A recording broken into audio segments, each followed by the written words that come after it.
We are at the 10 o'clock hour, and welcome all of you to the WorkWise webinar. This session is on the evolution of student discipline and equity.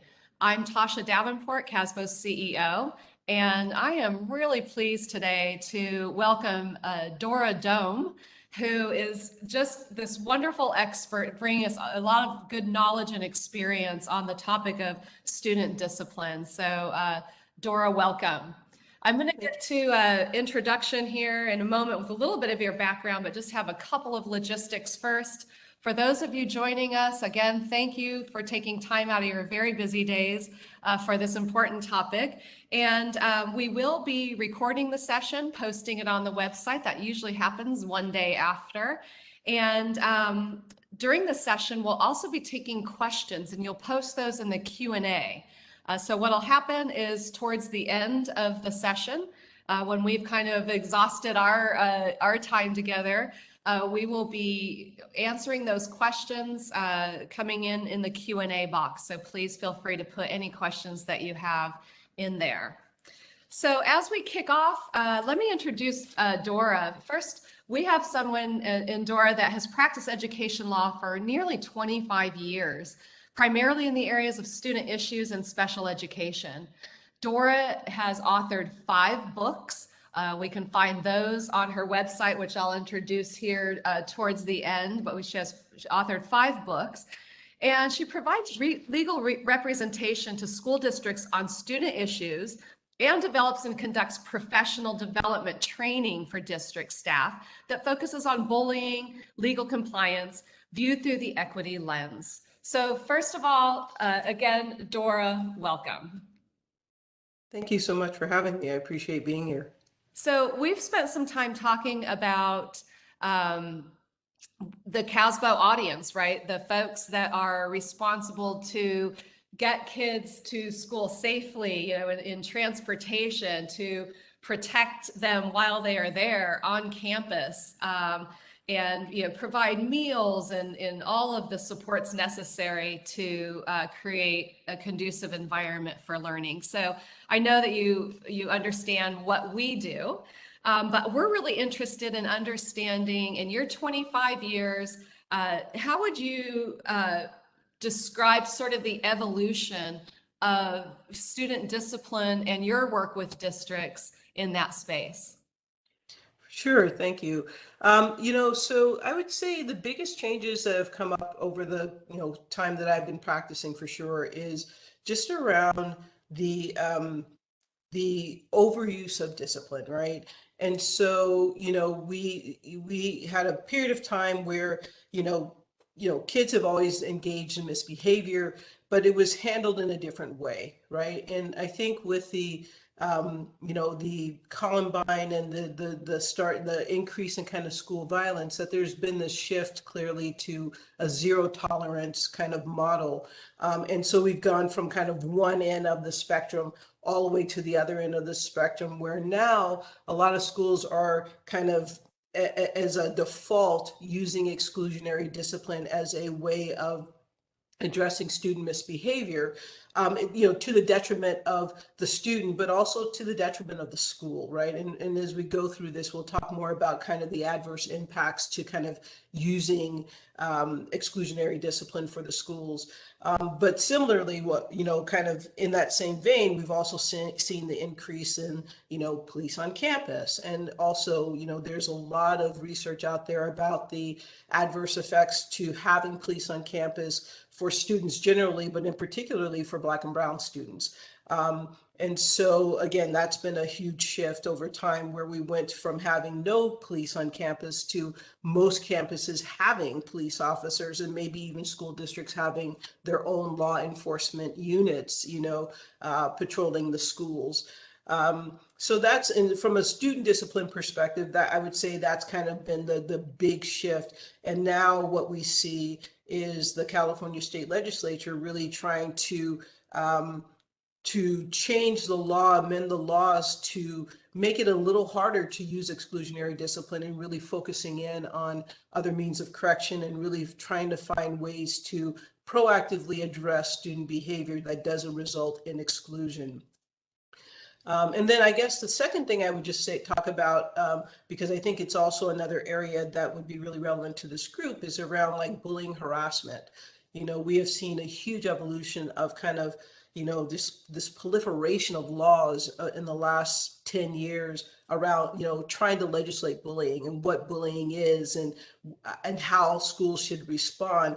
And, one of the big challenges is that in the way the laws are written, there's this huge overlap between kind of what we want to call bullying and federal law protections, right? So bullying is really, um, uh, for the most part, is about bullying based on protected statuses, which I think a lot of schools don't appreciate. They don't understand the significance of that and how it implicates federal law, and then how it implicates other obligations under the federal laws in addition to state law.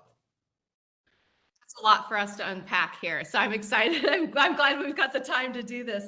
Let's talk about the work that you do specifically with schools. So you go in, and who are you typically working with, and sort of what's your process as you approach that work? And we'll just start with that. Sure. So, it varies. I would say, typically I come into a school district, I'm brought in by the director of student services or the director of special ed, depending on, the capacity that they're having me come in. The primary people that I'm working with are the site administrators, district administrators as well, but it's with the intent of kind of getting this information, whatever it is, to the site administrators. So I work in two capacities, I guess. One is, as legal counsel. So I advise the site administrators on, how, like, let's say they have a case that is sexual harassment. So I will advise them about kind of what the legal requirements are for them, what the process is that they need to follow, and, just make sure that they're in compliance and that they're also, protecting the rights of the student. I could be supporting them around doing a discriminatory harassment investigation. Maybe someone has filed a uniform complaint, and they want outside counsel or, to come in and actually do the investigation that then goes to, their board, or to potentially CDE or OCR, depending on the nature of the complaint. So that's kind of one aspect, is that legal representation, and then also obviously around student discipline issues. And then the other way that I support school districts is around providing professional development. I believe very strongly in building capacity. I feel like, one of my biggest kind of pet peeves when I was in a big private firm was that we waited till the fire was fully fully out there, and now we're trying to put it out. And my thing was like, wouldn't we be serving our clients better if we could help them be proactive around kind of building capacity, so that when these things happen, they had the skill set and the knowledge about how to deal with it, which meant that we were reducing the potential liability. And that's not to say that people aren't going to, districts aren't going to get sued, but now we can defend them, right? As opposed to saying, oh yeah, we messed up, we got to pay you a bunch of money in order to get this to go away, and then we promise we'll try to fix it. Being a professional development organization, I appreciate that, right? There's so much liability from the minute we pick up those kids, on the bus, all the way through the day. And Yes. our most proactive, solid, long-term solution is going to be professional development. How do we, be as bright as we can about the topics that are under our umbrella? Absolutely. So let's jump back to this topic of the overuse of discipline, kind of going from one extreme to the other in terms of the Columbine, as you talked about, police on campuses, and the legislation to change the laws. Where are the blind spots for districts? The work that you've done with districts, where would you start in terms of where the failure points are that you most often see? Yeah, I would say a couple things. One is I think that, districts it's like we made this shift and then it just became status quo, right? And I don't know that there was ever really a re-examination about, do we still need to do it this way, right? Is this essential for safety? Is this essential for, our schools to function well? And, I know that the cost of having police on campus is a significant cost for a lot of districts, right? And so, one of the questions for me is that the best way to spend your money? Right? Is it better to spend your money on SROs on your campuses versus spending your money on counselors on your campus, right? So it's that mindset. So I would say one of the first areas is just the lack of reevaluation of, does this continue to really be a need, and is there another way that we can meet our need, that better serves our students, right? Because again, there's a lot of research out there about the adverse effects about having SROs on campus. And I'm not sitting here saying we should have no SROs on campus. I'm not saying that at all. I'm just saying, do we need as many? And if we, and if so, like what is their role? And so that would be the second thing I think with SROs in particular, is not having a clear delineation of what are their responsibilities, right? And I think, what I've seen is there are school administrators that have SROs who have basically kind of like let the SROs just take over for all of the school related discipline that really SROs shouldn't be dealing with. The way I see SROs is that they're there for safety, right? But there's a lot of stuff that's disciplinary that happens at schools that the administrators should be responsible for, but they're kind of giving it to the SROs. And there was a lawsuit by the ACLU, I want to say about eight years ago or so, in a particular district, where they sued the district for kind of the overcriminalization of students. And basically what was happening is that there was a student issue. They just brought the SRO did the investigation, the SRO cited the kid, potentially took, action against the kid in the criminal, realm.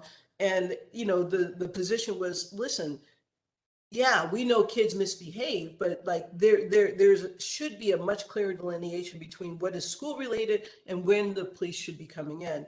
And that case did not go to trial, but it ended up having a pretty significant monetary settlement, right? Again, at a cost to the district. And so having clear roles, making sure the administrators are clear about, how to properly utilize their SROs, making sure the SROs are clear about, what their role is, and so that they're not overstepping, and how can they work together to be supportive, right? And so give me some examples of where you've seen the clear delineation of the role and maybe the appropriateness of the role of an SRO. What should they be doing? And what is that delineation for the administrators? Well, sure. I can give you kind of an example of a district that I worked with who I feel did an amazing job with this. So I want to say maybe about 10 years ago, I was working with Monterey Unified, and they wanted to come in and do like this huge kind of like look at their school district, not just discipline, but everything, special ed, just absolutely every, academic achievement, dropout, chronic absenteeism, like they examined everything. But I'm going to focus in on the SRO piece. So what they found was, in a district that had a fairly low percentage of African-American students, that African-American students were significantly disproportionately referred to law enforcement and then also arrested. And so they wanted to make a clear commitment to kind of figuring out why was that happening, and then how can they address that. And so what they did was they created this collaborative with their superintendent, an assistant superintendent who was in charge of student discipline, and the 3 police chiefs. So in Monterey Unified, they have 3 police departments that actually service all of their districts. And so they had monthly meetings where the chiefs of police for all three of those police departments showed up every month with the superintendent, with the assistant superintendent, and myself. And we sat down and we looked at data. We talked about like what did we want to see, and out of that process came kind of a model policy for the district to adopt around like what how do we use SROs? What is the appropriate use? We trained the SROs and the administrators again about what is that proper delineation.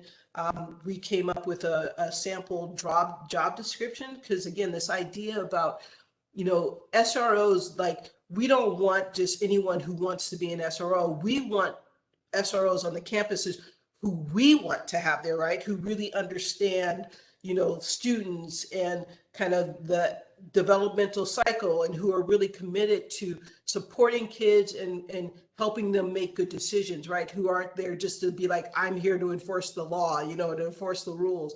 And so we kind of shifted it from, don't just give us anyone who wants to be, we want to pick who we want. We want a certain type of person, on the campus. And we want also that person to have a certain type of training, that may not be included in the traditional SRO training. And so, we did a sample cut, we did a sample MOU. So we just created a lot of model forms, but put a lot of structure in place.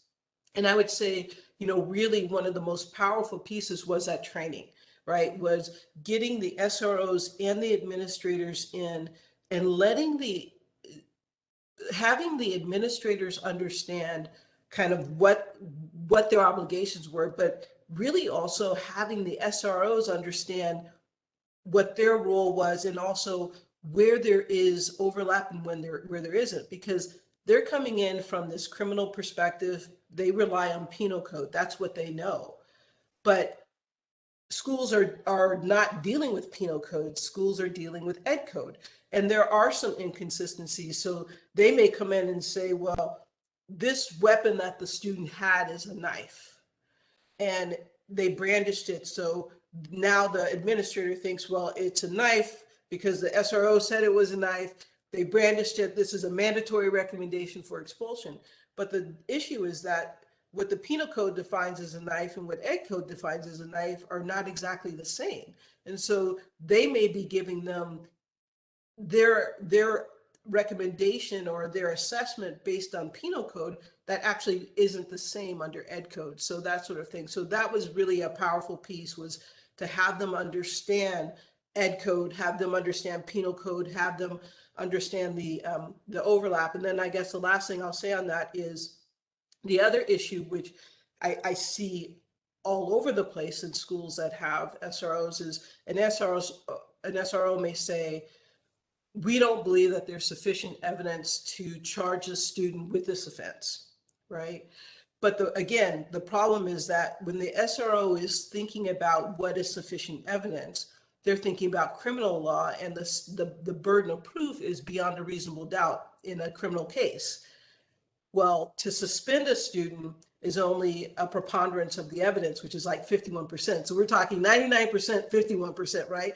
So again, they're using a standard because they don't understand that we have a different standard. Even to expel a student, we have a standard of substantial evidence, which is still significantly lower than beyond a reasonable doubt. So again, I think it's essential that the parties understand the laws and the rules that we are required to comply with, so that they can give proper support and advice. That's a fascinating disconnect with the penal code and ed code. I would love to listen to like 10 more examples of that, because you can see almost in black and white, that disconnect, if you will, between the SROs and the administration. So thank you for sharing that example.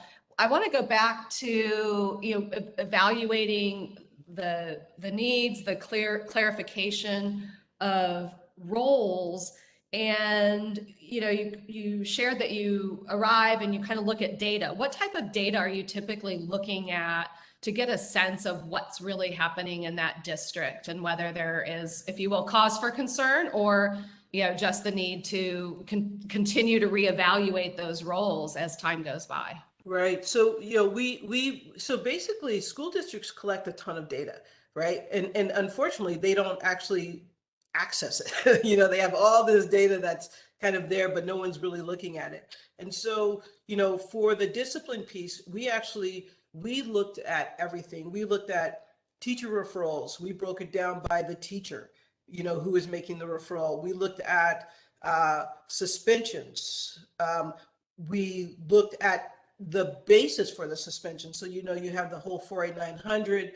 There are, A through T, all basis for suspension. And so we really wanted to see why were kids being suspended, right? Then we looked at who was being referred, referrals, how many referrals to law enforcement, and then how many of those referrals resulted in arrests. And then we disaggregated all that by race. And then we also disaggregated it all by gender, because we really wanted to see, were there trends that we needed to proactively address. And so once we kind of got all those data sets laid out, then like one of the not surprising to me, but I think surprising to some of the people in the district, was when we disaggregated the suspensions by offense. The vast majority of the suspensions were for what I consider subjective offenses, like K, right? Like disruption or defiance. And that was I want to say almost 2/3 of the suspensions. Well, that in itself says a lot, because it's not like they can say, oh, a kid did this concrete thing, right? A kid got into a fight, or a kid brought drugs, or a kid brought a weapon.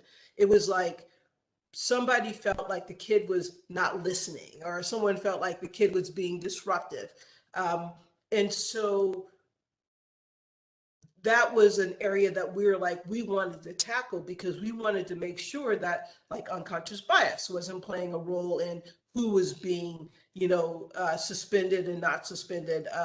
And so we really wanted to see more of a trend where if a kid was being suspended, it was for an objective offense where it was clear that the kid engaged in prohibited conduct.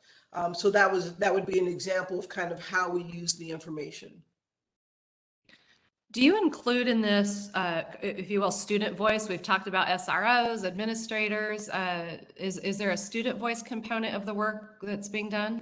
So we did surveys. And we did surveys with students, and we also did town halls with parents, because again, we wanted to understand climate perception. We wanted to see if there were any of our schools that actually were doing practices that were perceived by the community to be effective. And we actually broke the townhouses down by race, because we also wanted to create a space where people were comfortable speaking about their experiences. So we had a town hall specifically for Latino families. We had another town hall specifically for African-American families. And then we had a general kind of meeting for people to come in and talk about, just talk about their experiences in their school, in the district.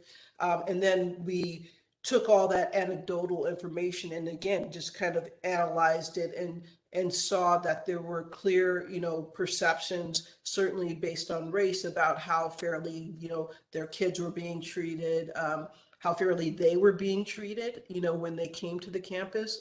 And again, so one of the big things that came out of the town halls were parents felt like when they came into school that, they could actually walk into an office and the clerk would ignore them. Like they would stand there for too long while the clerks are talking, and that they wouldn't be addressed. And so again, how that made them feel, how they didn't feel welcome. And so that led us, because that was a pretty, overwhelming finding that we made. We then created training with the clerks, to, all of the classified staff who are working in those positions, to say, hey, here are the perceptions and the experiences of the communities, particularly the communities of color. let's talk about this. Let's talk about what the expectations are, our customer service and that, how that starts, what that looks like, and kind of what is the expected behavior. So you've talked about, kind of some of those blind spots, if you will. One was not revisiting the evaluation of need over time, right? As time goes by, what was our origin in having, our policies and such, and not revisiting those.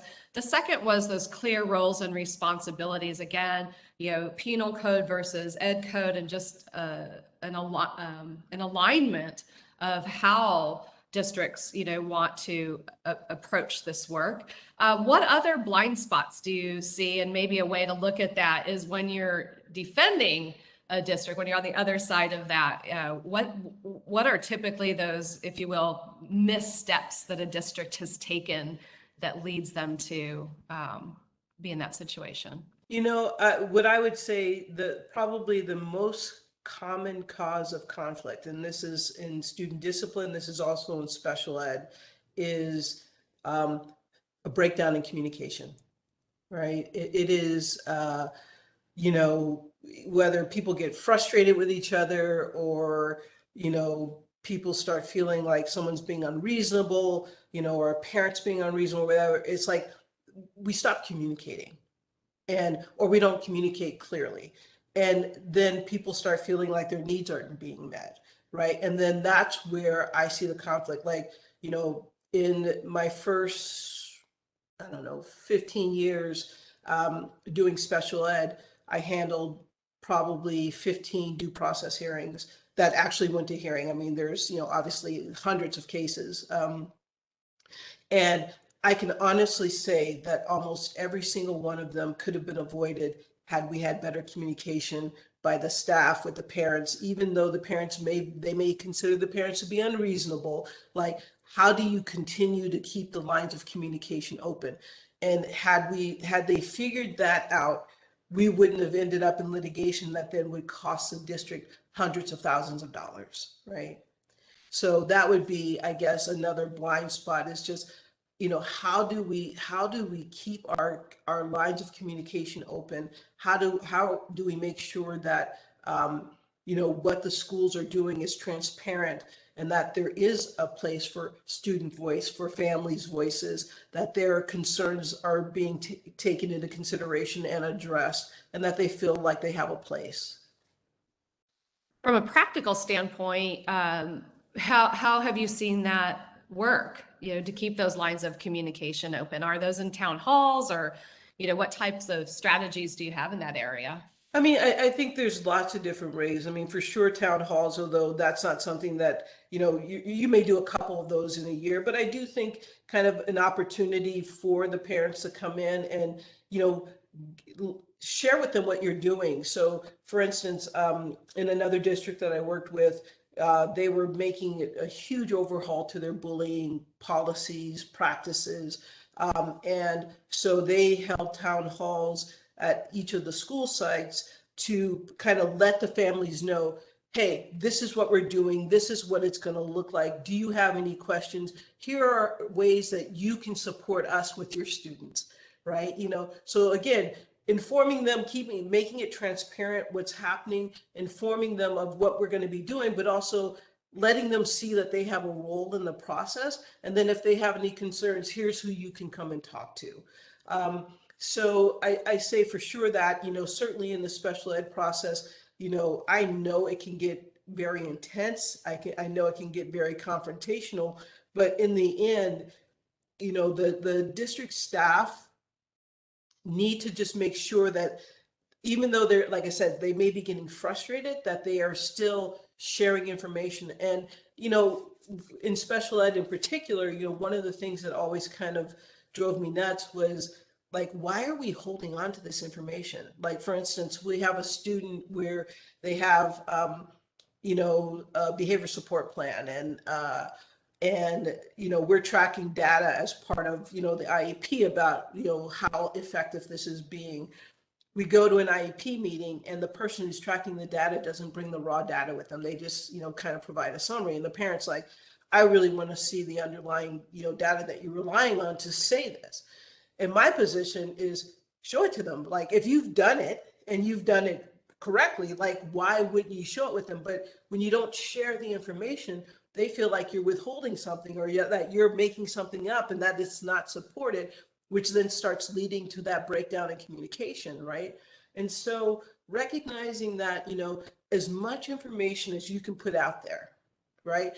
Goals and objectives, like, why do we wait until the IEP meeting to hand over like this packet, this IEP with all these reports and our proposed goals? Like, why are we not giving it to them in advance so that they have an opportunity to review it, with time to digest it and to come with questions? It's like, not only is it a fairer process, but it makes your meeting way more efficient if the parent is not sitting there reading this information for the first time, right? And so I'm a huge advocate of being transparent, putting the information out there. I will defend you, right? My client, if I will defend you to the end, because if you've done what you're supposed to do, right?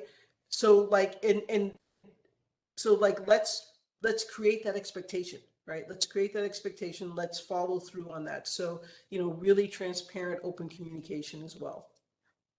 Like, communication, that can't be overstated in any of the work that you're doing, whether it be in student discipline, in the sort of bullying aspect, certainly special ed. Kind of jumping tracks a little bit to the bullying. We have a very different campus, if you will, than we saw last year or even the year before.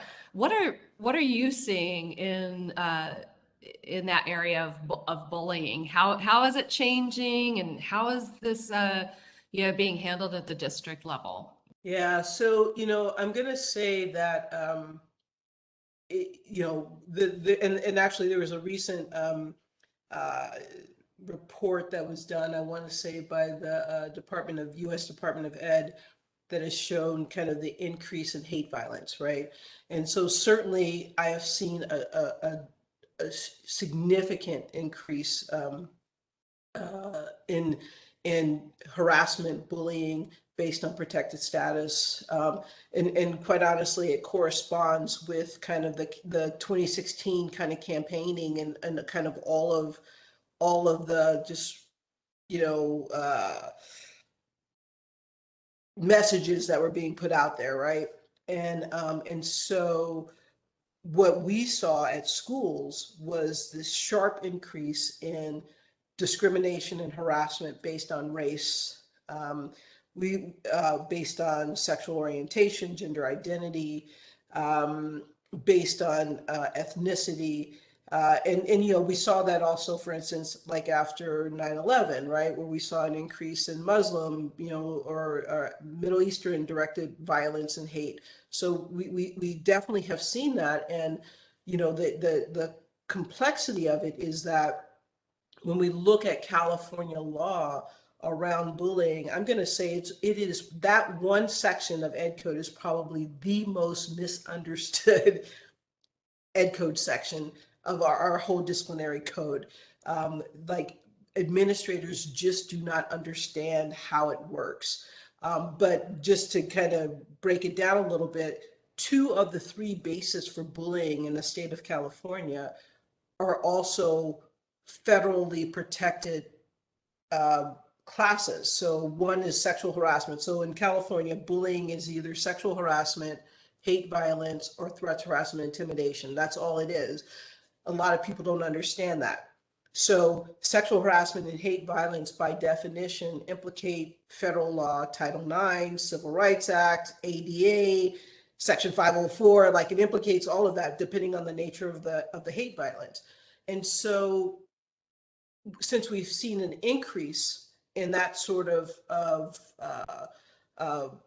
conduct, then we have to respond. And then the problem comes in where, because 2 of the 3 offenses do implicate federal law, that a lot of the site administrators don't understand that they have an obligation under California Ed Code, but they also have an obligation under federal law. And so what I've seen is a number of school districts who have gotten, adverse OCR, Office for Civil Rights decisions, because they have failed, while they were complying with state law, they have failed to comply with the federal kind of counterpart that the conduct implicated. And so again, this goes back to my, professional development, right? Building capacity, making sure that the people who are responsible for this implementation understand that when this type of conduct happens, we have to be looking at our state law and our federal law, right? And like a real current example of that is sexual harassment. So in 2020, the Title IX, they did some new rulemaking, and the Title IX process under federal law changed significantly. And the requirements for schools, particularly K-12 schools, changed significantly, right? And so now, under the new Title IX, the new Title IX guidance prohibits a school from taking any disciplinary or punitive action against an alleged perpetrator prior to the conclusion of the Title IX investigation. So let me just kind of give you an example of how this plays out, right? So let's say you have a student that commits a sexual battery, all right? So under California Education Code, that's 48915C, it's a mandatory recommendation for expulsion. So under state law, if we weren't dealing with anything else, that student would be suspended immediately, would be recommended for expulsion. And that would happen like immediately, right? Now with the new prohibitions under Title IX, because that sex assault would also violate Title IX, which prohibits any disciplinary action or punitive action until you conclude the Title IX investigation. Well, now we have a conflict between what federal law requires and what our state law requires. So now an administrator in that scenario would not be able to suspend that student, nor would they be able to recommend that student for expulsion until they completed this Title IX process, which could take up to 45 school days.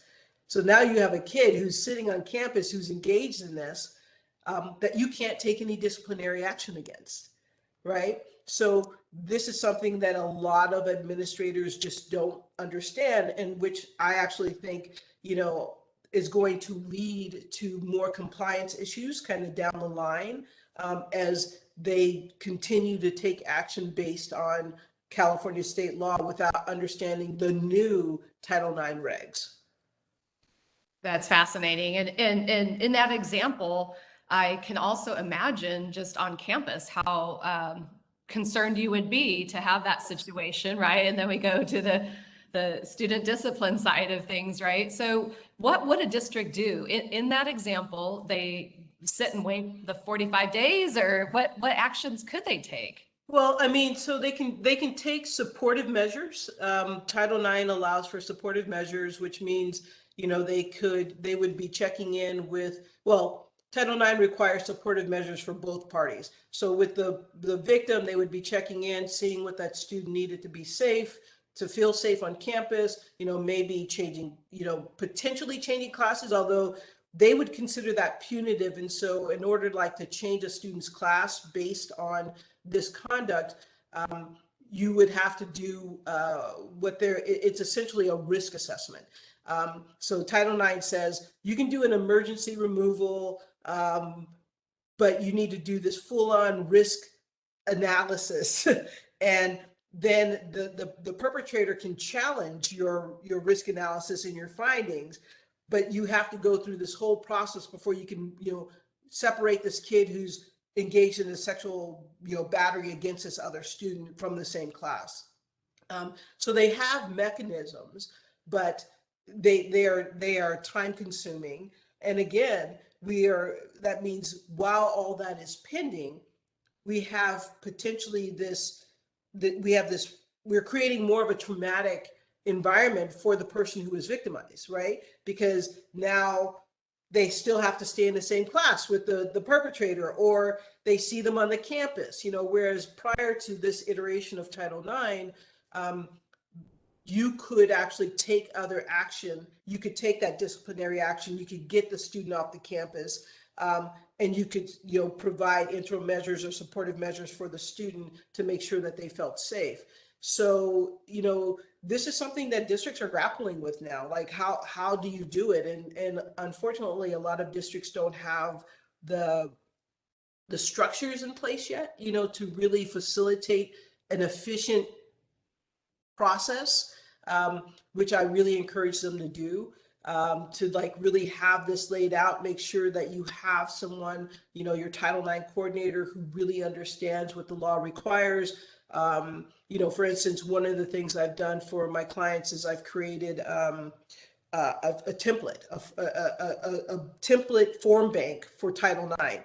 So Title IX now has like these 5 team members, and they all have very discrete roles, and they all have kind of reporting requirements that they are responsible for. And so I've created these templates for all of the requirements for each of the roles. So again, with the hope that like in this risk analysis, the person who has to do the risk analysis, they now have a form that has questions that they should be asking, and then gives them guidance about, okay, so once you do this, here's how you should think about your determination. And I think those sorts of tools are really important given how complicated and complex this process is. And also, again, just even the basic, going back to the basic, which is the administrator just needs to even know that there's a conflict, like that there's this new process, which again, they all don't necessarily know. Are you seeing the same sort of play out in this virtual environment, right? What does that look like over the past year plus as we talk about bullying and all those topics? Sure. So what I'll say is at the beginning of shelter in place, we saw a large amount of harassment and bullying happening virtually in different forms. And so, and I think that was just kids kind of getting into this new, forum, right? And just, acting out. So super busy, like from March to the end of that school year. And then at the beginning of last school year, a little busy, but things really by the second semester, like honestly, there was nothing. Like it's like schools had figured it out, kids had figured it out, things had settled down.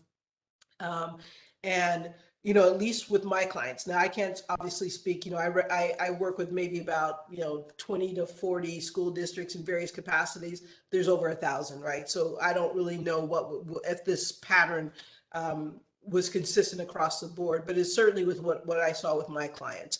And I have to tell you, now that kids are back in person, it has exploded again. It's almost like they're having to readjust to now being in school. And so we're seeing, I am getting multiple calls daily from my clients about just, the stupid stuff that kids are doing. We're having bomb threats. We're having,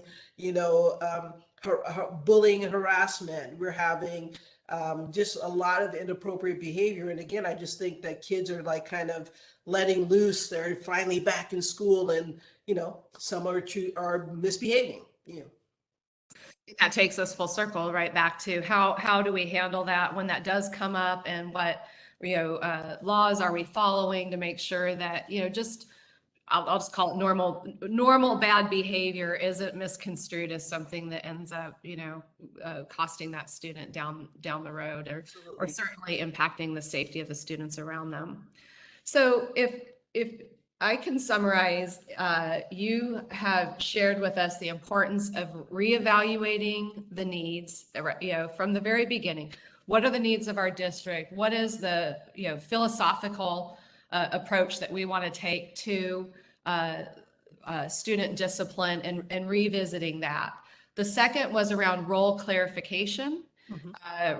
Around the SRO role. We talked about the different laws that apply, and really understanding that better. Professional development and capacity building all the way around, with a huge emphasis on communication.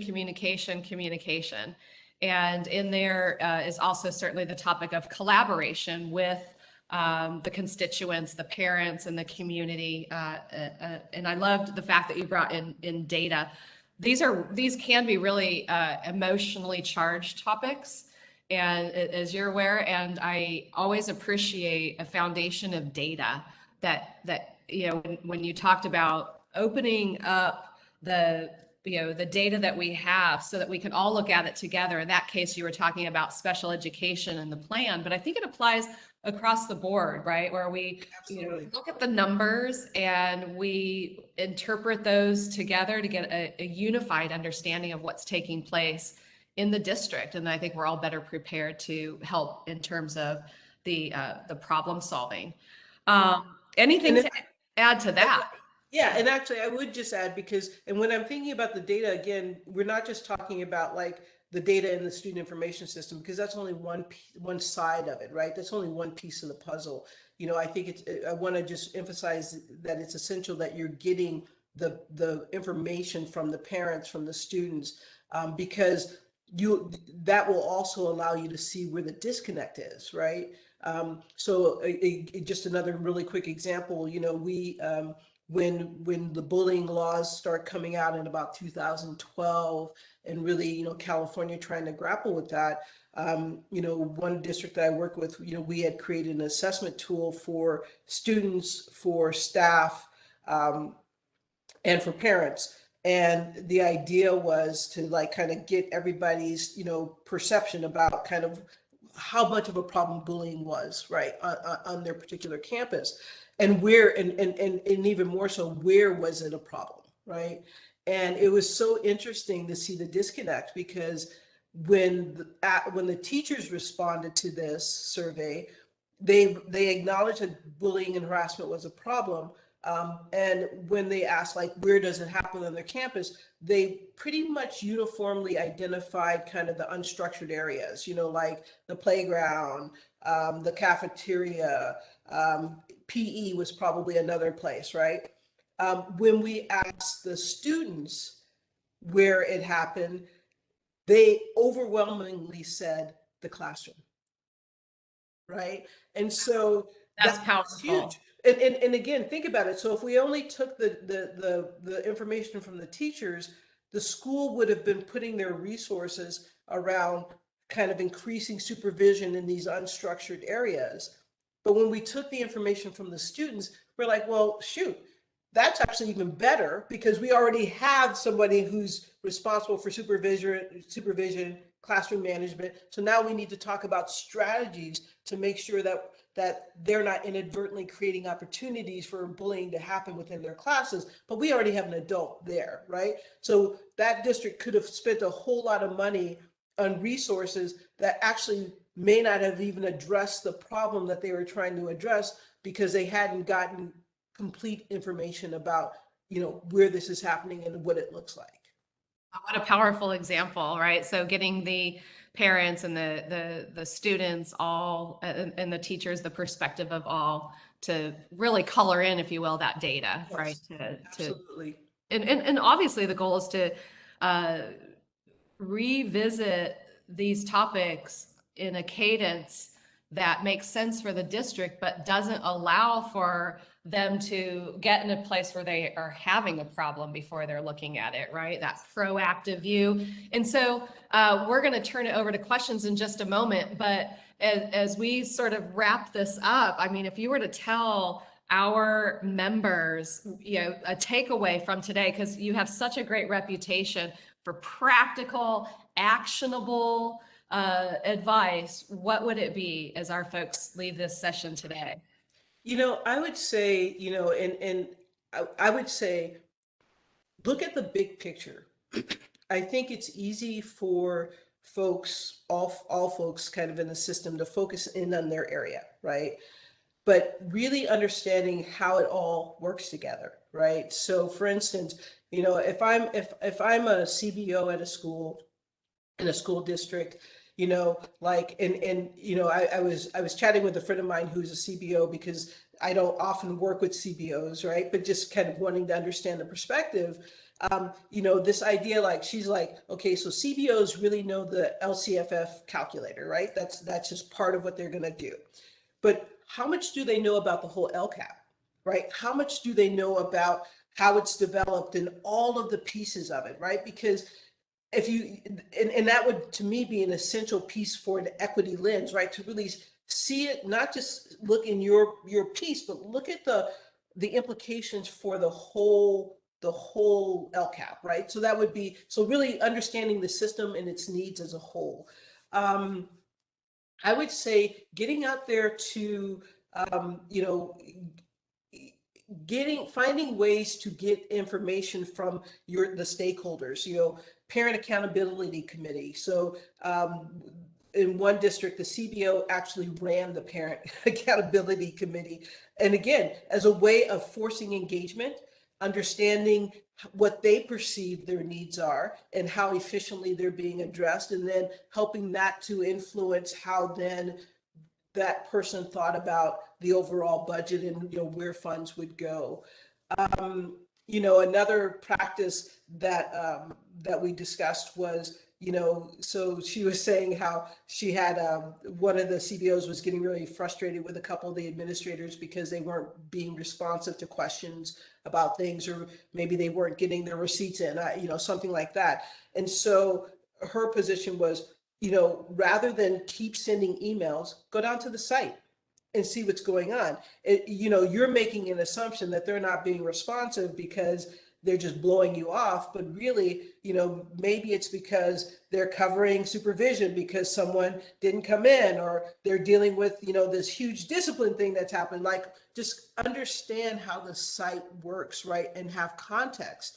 So in your interactions. And so, yeah, and really just, you know, again, the biggest message I would say is just understanding the needs as a whole, not thinking about kind of, you know, she talked about kind of managing growth, right? You know, like that's what really where they want to be, right? They want to manage the growth. There's always going to be growth, but can we manage it, right? So in a special ed setting, you know, again, I'll go back to, are you spending your money on SROs, or are you spending your money on counselors? In special ed, are you spending your money, like if you're in a district that's significantly disproportionate, right? So kids may be in non-public schools, you're having kids who are overrepresented, right, in special ed. So you're putting a lot of money into special ed. Well, if you really kind of get into there and you figure out what are the issues that are kind of creating that phenomenon, then how can we change it? Because now we don't have to spend, it's way more expensive to pay for non-public schools, counseling in rich,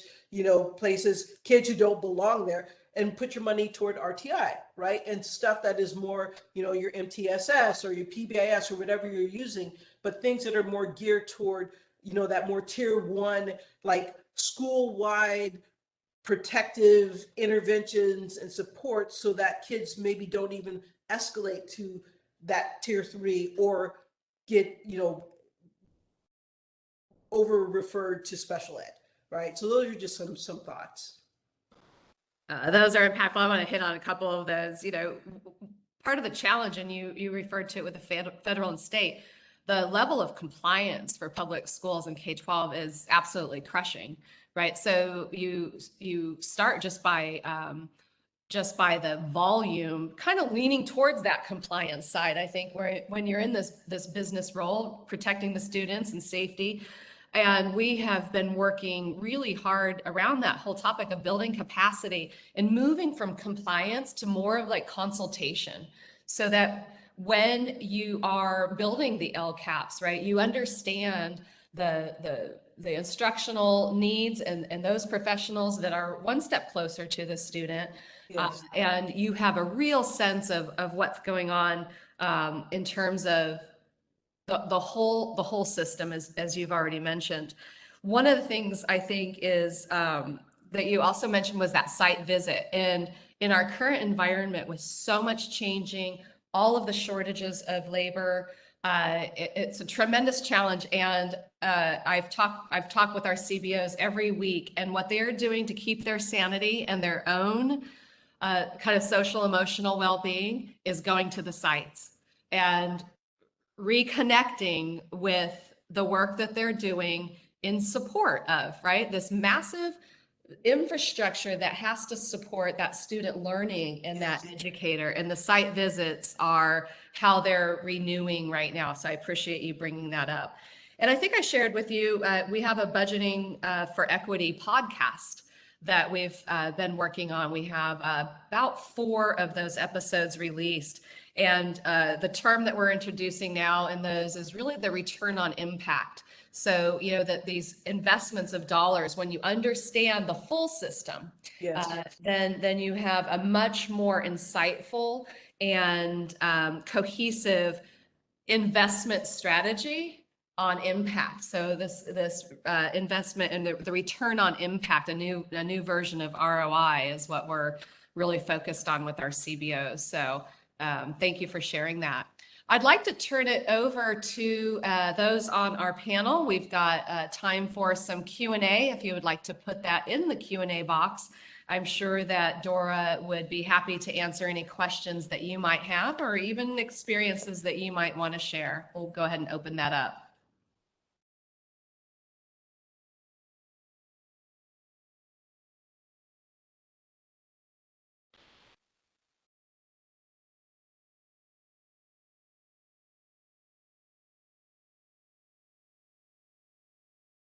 It's always that few moments of, you know, that, what is it called? The teacher pause, when you just kind of wait for folks.